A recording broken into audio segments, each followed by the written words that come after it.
I hope you weren't here a few minutes ago because I already introduced this man 2 times. I'm going to do the exact same trick.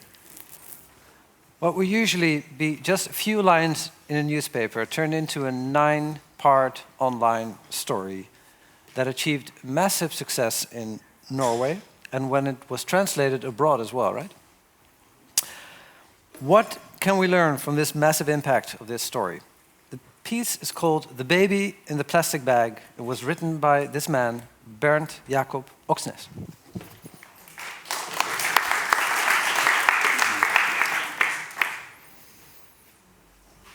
Okay. All right. Got some internet problems, but I think we're okay.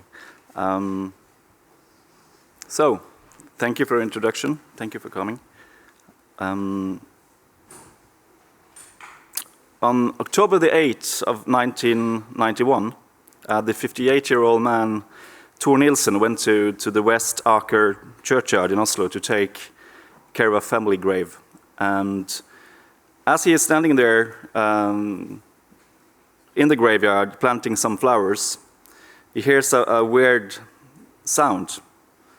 He ignores it first. He thought it might be a cat or even a bird.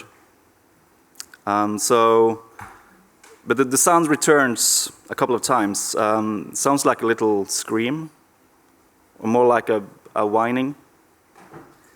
So the man turns instinctively around and walks 20 meters up in the churchyard and towards a little plant. He's seeing a plastic bag, a normal carrier bag. It's stained with blood, and he leans down, starts to untie the knot of the bag, and he finds a newborn baby. A living, naked, newborn baby. Blue with cold. So the man is obviously in shock, so paralyzed. He doesn't know what to do. And so he's thinking that just only by touching the little newborn, helpless child, the child can die only by his touch. So he is totally paralyzed. So the only thing he's thinking about is to run for help. The child is obviously very weak, so he runs up towards the back to the church, a little hill there, and he begins to doubt himself. Did I really see what I saw? Have I become totally mad? So he moderates a bit while he meets 2 people up in the church. The first is a random worker, Arne Larsen, and he says, there's something inside a plastic bag down in the cemetery. A cat or might be a little dog, or, well, it can be a human baby. He walks further into the church office and says the same to Berit Pil Johansen, the church secretary. And they both thought he only was a confused guy. But Tor brings with him Berit and Arne down to the area. And Tor points to the spot where he found the bundle. And there they find correctly the newborn child in a plastic bag, connected to the placenta still, and there's a lot of blood. Berit, the woman, realized that it's only seconds and minutes before this baby is dead. So she gently lifts the baby, still in the bag. She walks with the child towards the church again. And these 3 people manage to stop a car. And inside the car is a retired man, Alan Døviken. And Berit jumps into the passenger seat And she holds the plastic bag with the infant on her lap, and she makes sure to open the bag well so the baby won't suffocate by the plastic. So just drive, she shouts, and we have to go to the doctor now. Hurry. So Berit directed the driver on the backyard of the church. She knew a little walkway there where it's barely room for a car. So they turn onto the Ullevål's road, leading up to Berit's private doctor, about 500 meters further up the road. So they stop the car outside the doctor's center. Berit runs with the baby in the plastic bag up the stairs. And the doctor, Jan Anker, also, of course, shocked. He takes the child out of the bag, warms it with his own hands, and the doctor says, we need to get him to hospital right away. He quickly understands that he must call the emergency number 113. So the baby has significant breathing problems, incredibly cold. The ambulance arrives. They drive the same route as they came down Ullevål Road and again towards the Ullevål Hospital. The newborn child is brought in there at 12:01. It's only 29 degrees Celsius cold. Still with severe breathing problems and extreme hypothermia. And the baby gets life-saving treatment and is placed in the incubator. And there we finished chapter 1 out of 9 of the story we have called The Baby in the Plastic Bag.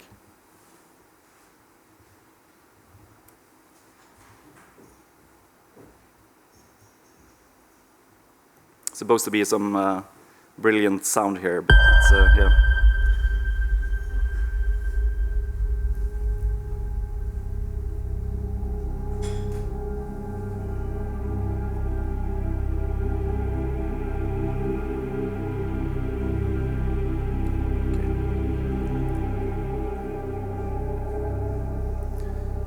So the digital story is set up like this. See the intro here and chapter 1, chapter 2.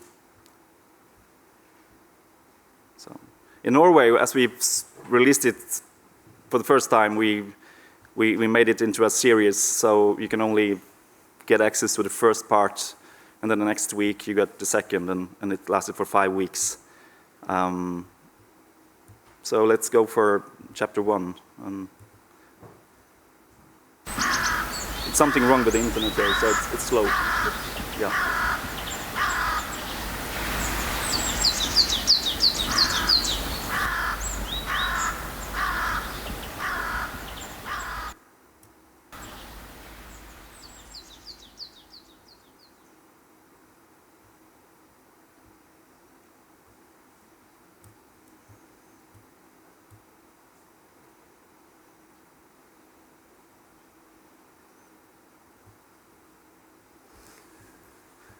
Okay, in 2014 I got this idea.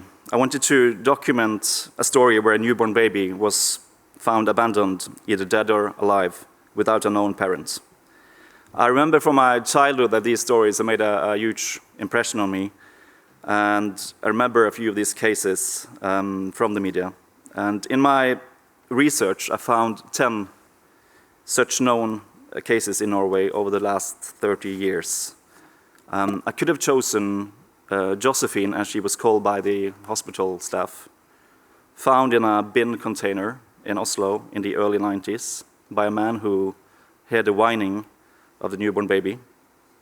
I could have chosen the little newborn boy who was found in a carpet on a staircase in Oslo in 2001, or the dead baby found in a garden in a quiet area of Stavanger in 2008. I could also chosen the baby found dead at the shores of Senja in the northern Norway on March the 17th of 1994 in a garbage bag, probably taken there by the sea, and who was buried at a graveyard in Harstad with the inscription, the girl, found 7th of March 94, buried 13th of May 1995, and it says unknown, but not for God. The challenge with these cases is that they remain unknown, as the last case, or maybe anonymized in the foster homes as the first I mentioned, and maybe these people growing up even know about their own destiny. So, but among these 10 cases, one story differed markedly. A newborn baby, born October 8, 1991, found in a plastic bag at Vestre Aker Cemetery in Oslo. And the fact that this was a plastic bag on a graveyard added something more, an even greater mystery. It had something to do with the bizarre poetry, the newborn in the churchyard, the plastic bag, the frost on the grass on the graveyard, the blood. But there was marginal information, apart from the press coverage at the time, which blew over after a week. But slowly we saw this massive tale of mystery, family, human compassion, and international cooperation growing and growing. Everything about the story attracted me because the case was not so obvious that we thought, and one might think. It was psychologically intriguing and complex. So early stages of the work, I thought, this is not a one-dimensional, straightforward story of an unwanted child who was abandoned. This story had several layers, and so potentially thrilling and tremendously exciting. So this case existed in our news archives. It was a national media story for about a week in 1991. And also this is one of my favorite things, to systematically find stories in the newspapers, archives, some years back in time. There are so many potentially golden stories there, just waiting to be written, and can be developed into a long-form storytelling. So in this specific story, there were limited information accessible, but this is also one of the most important things in my journalism, and I will always remember, as John Franklin, the first Pulitzer Prize winner in the feature writing category, said, most news stories are endings without the beginnings attached. They say nothing about the beginnings of the story, about the hows and whys. So these answers typically make a far more interesting story than the mere facts. And that's where narrative journalism becomes so powerful, our attempt to find a deep context and tell them. But in order for such a huge project to succeed, there are a lot of components. And all of these components I'm most interested in the storytelling itself. When I researched the story, I hardly believe what I found. But one thing is to find anything. Another thing is to tell and present the material you have found.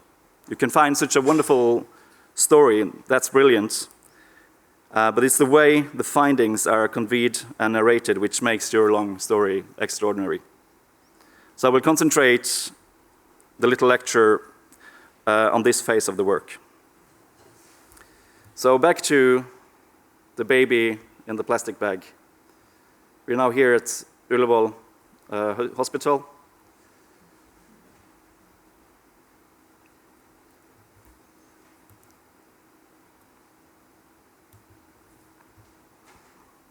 Okay, that's here.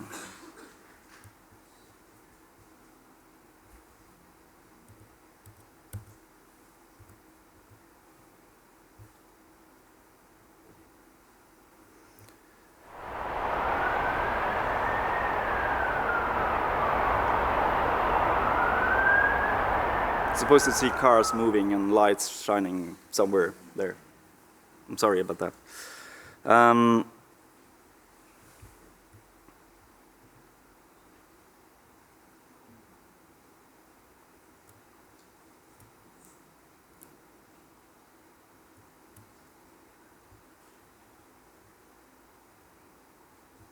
So here's the baby. As the doctors and nurses tried to save the baby's life at the hospital, the police entered the cemetery to start their work. And two central questions from the engine in the story. Does the baby survive? And who is the child? Who is the mother? Who is the father? And what is the circumstances here? And then the crime technician, Knut Rykhus from the Oslo police, he came to Ullevål hospital and he got the plastic bag in his hands, still with the placenta, to go to the forensic institute to analyze what was inside it, to maybe find a trace or something. And when he was analyzing it, he found this small slip of paper covered in blood. And they first believed it was the mother or someone else who was left a message or a little note. But it was all covered with blood. They washed the blood off, and they saw it was a receipt from a shop in Oslo.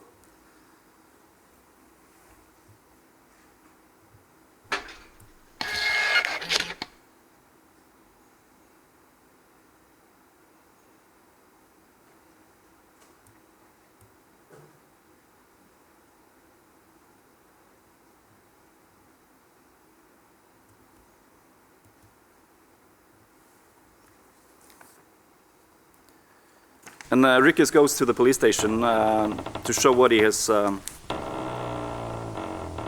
found.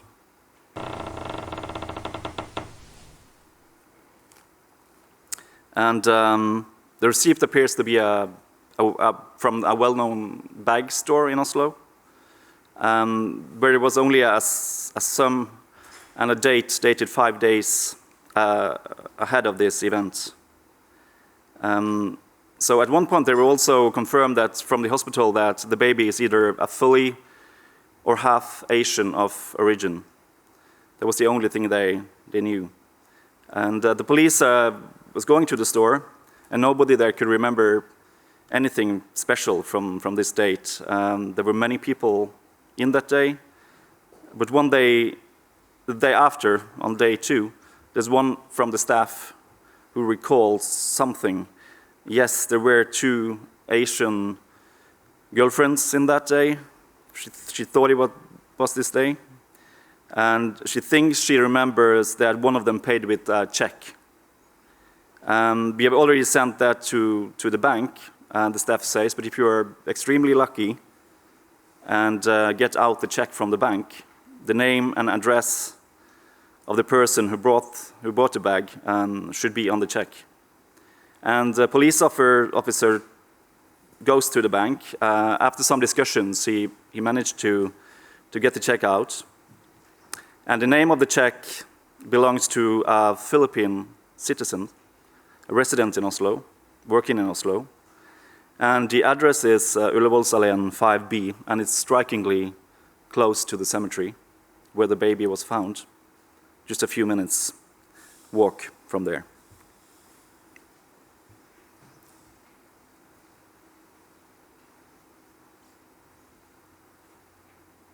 Here's the bag store.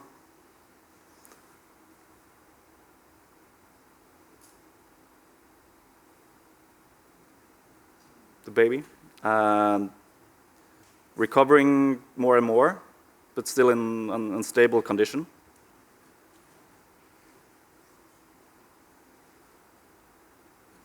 So now we're here, Ullevålsalén 5B. And the police went to this address, up the stairs, and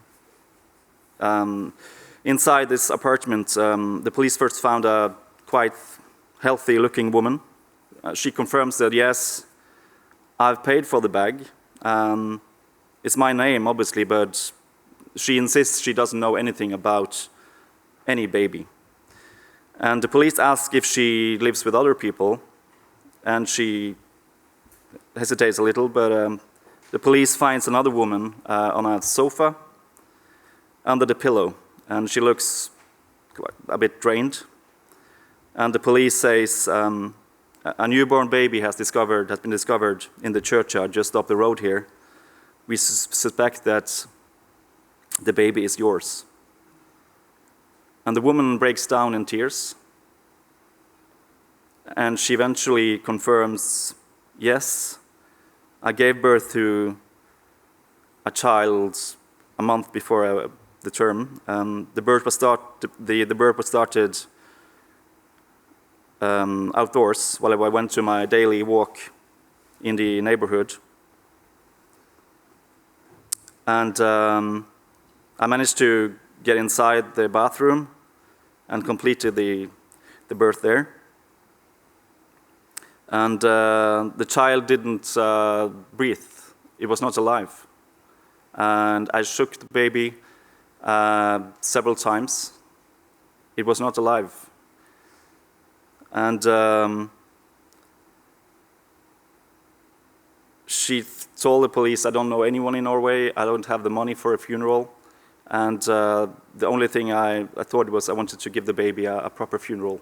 So she told that I found some 2 plastic bags under the sink and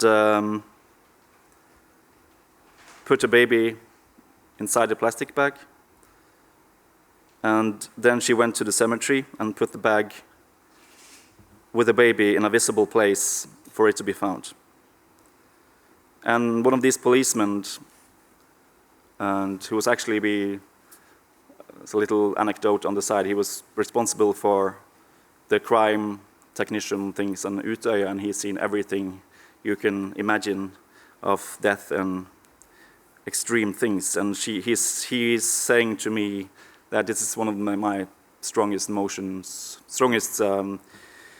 moments as a policeman, to just tell this woman these things, that your baby is alive. He has been cared for at the hospital. And then this woman howls and cries and breaks down. But it was far from the end of the story. So I want to say a few things about all this in general. And soon we stood in front of a new turning point in our case. As in a movie, a narrative needs for an action to go forward. But it's not just pressing buttons and findings a catchy turn in journalism. I could not make a nice transition, fabricate a scene that dresses the plot. I know myself I had specialized in the type of human touch true stories in recent years of my career. I had written about gays who committed suicide, a mother who has lost their 2 twins in a car crash. They were born together and died together. I've written about the young widowers under 30 years, about drug addicts with children. I've written a life story of Hilda Feste, 99 years old, who was raped and killed in her home just outside Bergen. I've written about children who grew up in the underground of Bucharest. I've written about white poor people in the United States, about a Norwegian ski star who became a drug addict, a man who lost his wife and her children, 5 and 7 years old, in a plane crash. I followed an elderly lady the last days of her life, and I followed Norway's oldest married couple until one of them died. I've written about a Norwegian woman who witnessed that her husband was shot and killed during their wedding night in South Africa. Young victims, suicide victims, youth who stayed home from school for 9 months because of bullying. And a football player who played for the Times best youth team in Manchester United and ended up as a courtesy driver while his 10 teammates become multimillionaires and superstars. I also wrote about the Norwegian-born couple Håkon and Victoria, 18 years old, who went to the island of Utøya on July 21st, 2011, their first trip as a couple. The next day, Håkon and Victoria are talking hand in hand, and they hear something like a shot and one more. And while Håkon is there paralyzed, Victoria runs. She recalls for him. Håkon, I'm here. And then they find back to each other, and they run together further. But then they hear the third shot, ointment, and Victoria rushes again. Håkon cries for her girlfriend, but he never finds her again. Victoria dies. Håkon's managed to flee from the killer who killed 77 people in 72 minutes. A few seconds past 2, 5th of October 2010, a 63-year-old man is cycling over a bridge in Oslo. A witness sees him climbing off the bike. He is falling to the ground. As the ambulance arrives, they find him dead. He was sent to a forensic doctor at the hospital. After 3 days, there were still no one in Oslo missing him. And the police only had one key, literally one key, a key that lay in the inner pocket of the dead man. They got one hit on a key company in Norway, in the Nordkapp street in Oslo, without a street number. So a police officer was sent out on this mission, just try the key in every door. So he went over the Nordkapp street on a September day and tried each and every door until he reached number 50, and that door matched the key. He managed to get inside an apartment on the first floor, and there was an envelope with his name on, and this is how the police could identify Jan Erik Fosshaug, a single child, dead parents, without a spouse or any children. And the police, the graveyard authorities, the population register, and the priest have all tried to find the man's survivors without any luck. Jan Erik Fosshaug apparently had no one. And so I went to the funeral on Thursday, first in October, and in the Eastern Crematorium in Oslo, and I was the only one present there, and sat there alone and singing the hymn, Abide With Me. And I was thinking to myself, one person have to sing for this man.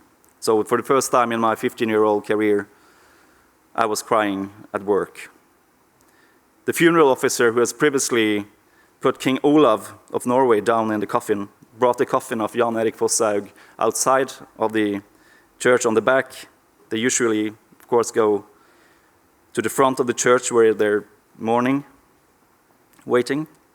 But we take the back road now into the funeral car and onto the crematorium. The coffin with Jan Erik Fosshaug is pushed into the oven at 11:02 a Monday. Soft, lazy pop music on the radio. In 72 minutes, it was over. We do not know their stories. It's probably good like this, the crematorium man says quietly. The urn remains on the crematorium in a shelf. So the question crystallized, who is this man? Who is Jan Erik Fosshaug? Who could he get here left alone on this shelf? And does the police have the right answer? Does the population register have the right answer? Did they really have no one? This would be the engine in our story, like the engine in all my stories, a human, genuine curiosity that might cause the reader and listener to feel the same, a human, genuine curiosity. So this was the start of my journey into Oslo's dark, forgotten world, and eventually become the long report, The Invisible. I've also written about a girl from a successful home in Norway, in Oslo, which was born on the same day as Jens Stoltenberg, who later became a prime minister. They were both born on 16th of March 1959 in Oslo. And this girl lived a nice and painless life until a priest stood on the door at Christmas Eve, the year she was 4 years, and told that her father had died in an accident. Then this family and this girl slowly fall apart.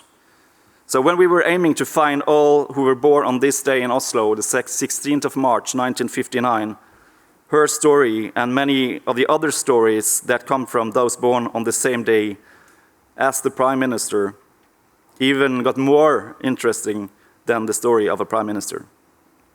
And they turn out to be at least powerful. This work ended in the project Oslo, March 16, 1959, and one day the television company Monster and Norwegian Broadcasting Company said they would develop it into the article into a television series with us, and it's all became the NRK format and series Born On, which is based on people born on the same dates. And all these stories I've told now just confirm my theory that the best stories and tales are not found at the top of the society, among the elites, or in the day-to-day news. They are not found in all these talk shows.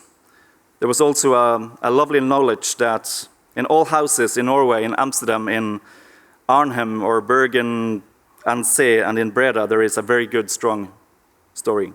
It's all about searching for it, tracking it up, and telling it. So human people who were falling or were set up for a special test at some point in life had become my niche. It could tip into a parody, but I thought there was a lot of dynamics, a lot of life and magic within the ordinary, a unique special drama, as if we treated it with respect and dignity, could hit a very special emotional nerve at the reader. And I was also thinking about the legendary report in New York Herald Tribune that will be standing forever in the coverage of the murder of John F. Kennedy. When he was buried in November '63, it was the biggest media event in this history of the United States. Thousands of journalists and media organizations looked exactly the same way. Then it was this reporter, Jimmy Breslin of New York Herald Tribune, who turned his eyes in a total different direction to the man who dug the grave of John F. Kennedy, a Korea War veteran. Breslin told his life story, followed him the morning he was commissioned to dig the grave to JFK, until he stood there and dug, and until he stood in the edge of the cemetery, looking back in this sea of people and watched JFK was actually buried.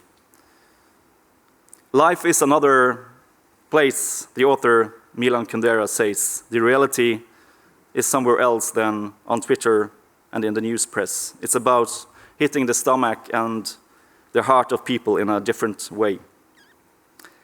So, I saw this same potential while working out our story, The Baby in the Plastic Bag. Let's go to chapter 4.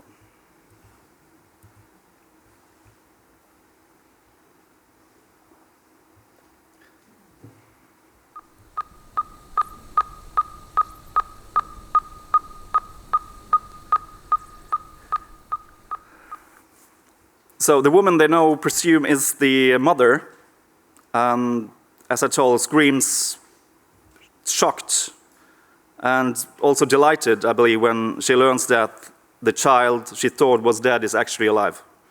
She wants her baby back immediately, but the police charge the woman, according to paragraph 242 of the Norwegian Criminal Code, quoting, leaving an individual in a condition of helplessness, and for having abandoned an individual for whom one has a duty of care.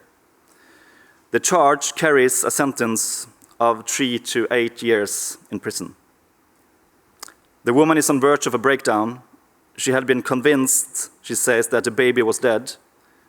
She claims again and again.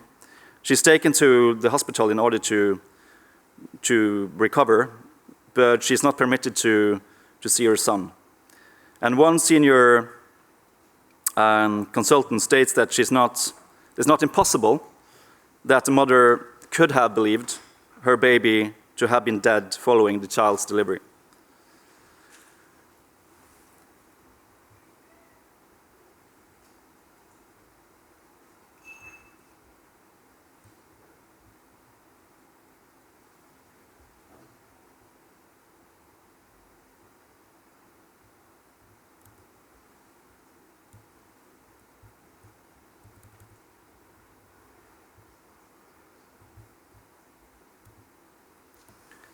So the legal elements of the case became more sensitive in the line with the following paragraph in the Norwegian Criminal Code. And this is a very fascinating thing. And according to Norwegian law, it says, if a mother should commit a criminal act against her child in the first 24 hours following that child's birth, provides that this does not incur significant injury or death, then the mother can go free. The potentially diminished mental health of new mothers following childbirth had motivated legislators to create a paragraph to protect mothers. And the police believe it to be credible that the mother thought her baby was stillborn when she abandoned him. So the police drop all the charges. One of the police officers, though, expressed doubt in conversation with her colleagues, fearing that the child will be abandoned elsewhere by the mother. But eventually, the mother got the child back, and they were reunited after 11 days.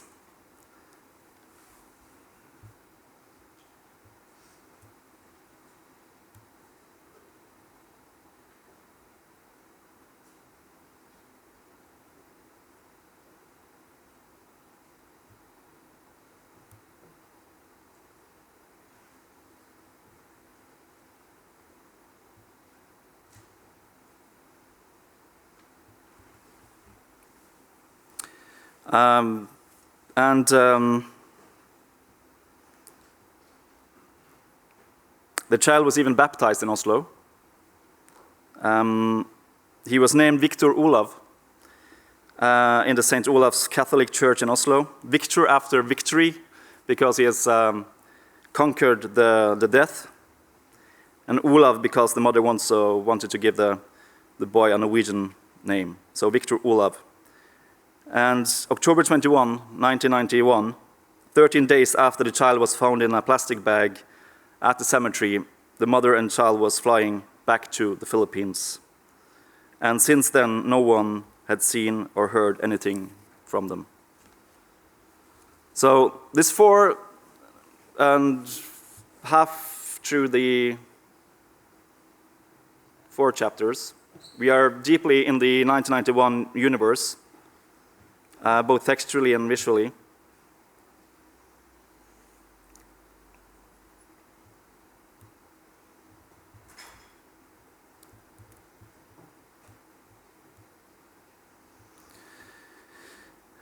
So I had to make so the first 4 chapters is actually very, very focused from 8 to 21st of October 1991. So I had to make a narrative style and take control over the story and tell without a single quotation from present time in the first 4 chapters.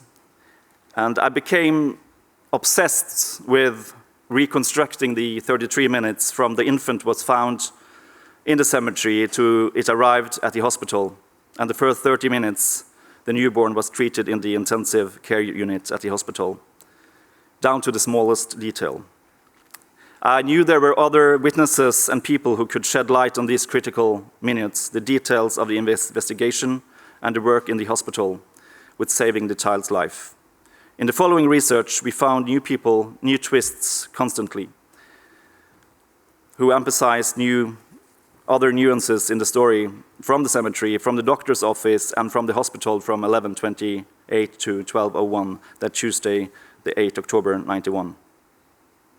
Although we had talked to 5 people who helped on the baby's 33 minutes way to the hospital and the following hours in the hospital, I would talk to absolutely everyone I could find, all the nurses at work, not just the one ambulance driver, but both of them, and not only the doctor, but his medical secretary and those who sat in the waiting room 25 years ago.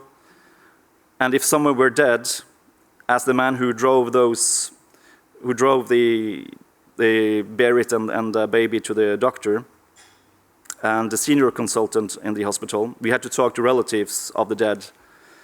And it took a very long time to be satisfied. So part 2 of the series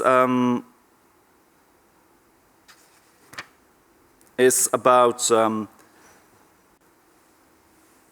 us trying to find the key persons in present times. So, as you know from this this picture, we are from mother and the child traveled to Philippines in '91. No one had heard from them, and the engine in this section is the search for the boy and in the plastic bag and his mother. We looked for him on the internet and different files for several weeks from Norway without any results. We decided to travel to Manila for 4 days to try to find him. We had a naive image of Manila. We had underestimated the jungle that city is, with 13 million people living there. So we take the readers through Manila, through the streets of Manila, while we try to find the boy and his mother 25 years after. And the method and the hunt does this dramaturgy in this part of the story. And we take the readers through the text as we explain what procedures and methods we use. It was a mosaic with a lot of bits. We are on social media in Manila. We are at the National Statistics Office. We are connecting with the largest newspaper of the Philippines, the best researchers and editors trying to help us, and no one could find this boy or the mother. And we went directly to his possible employer. At least we have one hit on him in an international oil company in Manila. We took the lift elevator to the 21st floor, I think, when he was allegedly at work. So our pulse was obviously very high. We were asked to wait, and the minutes went on, and the man on the central came back say, the man is not at work. So after 4 days, we realized we do not find him. We had tickets back home on a Sunday, and this was Saturday night, and me and my photographer was depressed.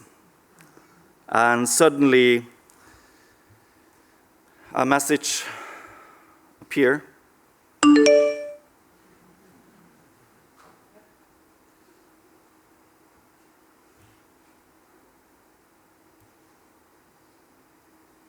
That was the message. And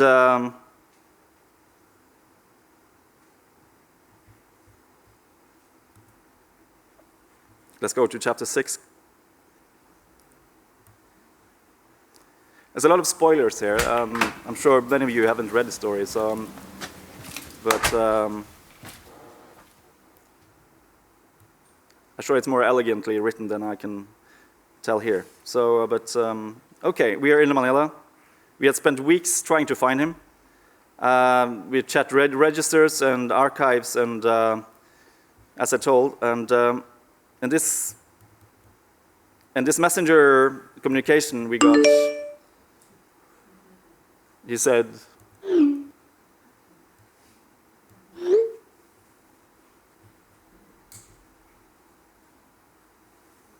so,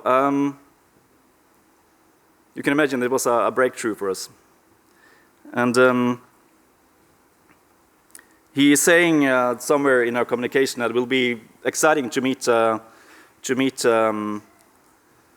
some people from my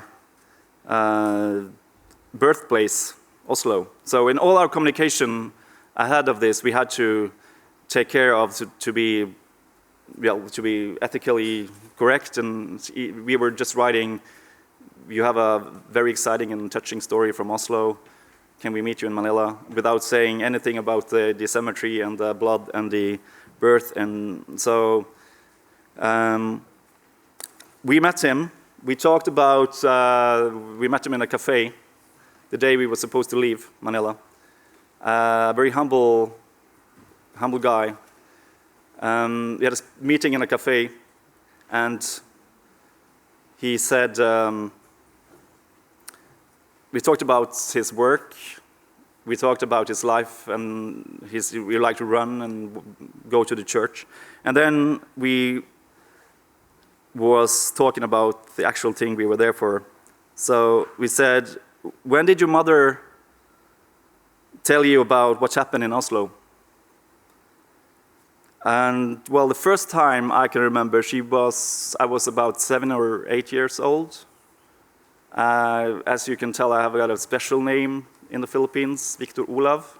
No one's got the name Olav here, so my mom told me a bit about that. And then she told me more and more, and about 12 and 13, I can remember she told quite a lot. So, and I asked, so that means that you got your whole story from Oslo while you were very young then? And he was saying, the whole story? What you mean, the whole story?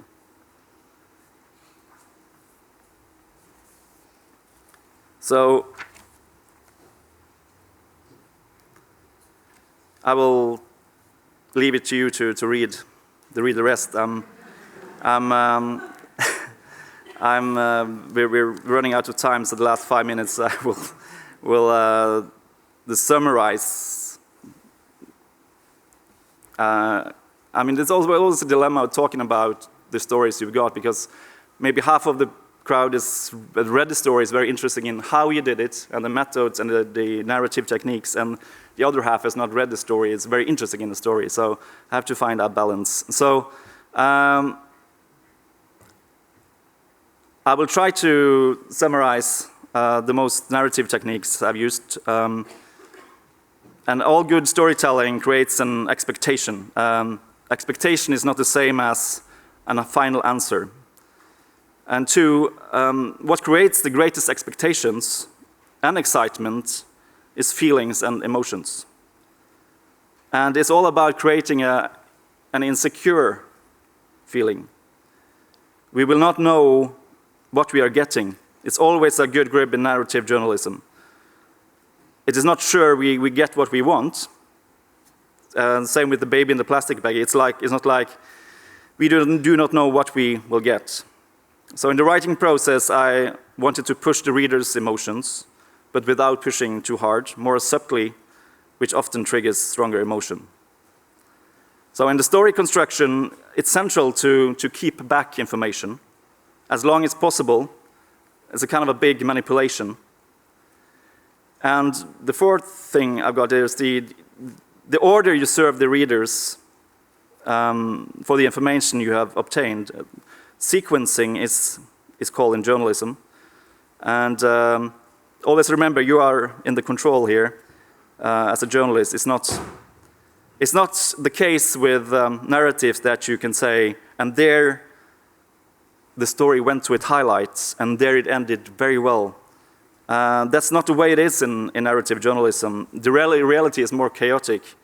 Our stories are more organized and nice.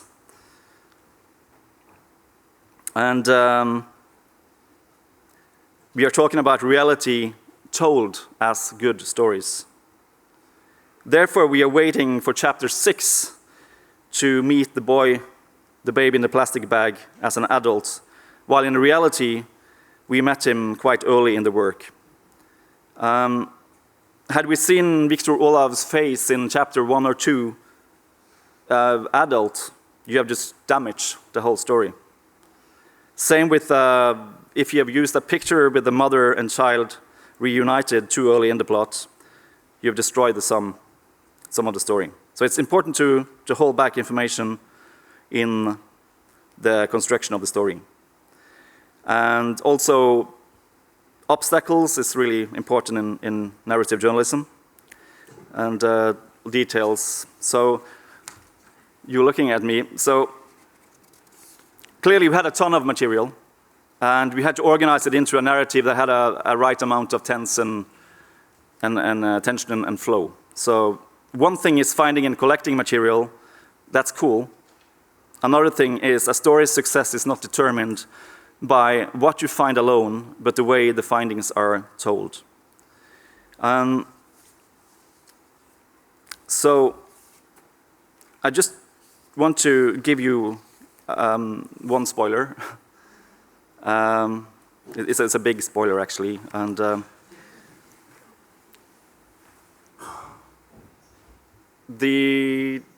it's a 9-part story.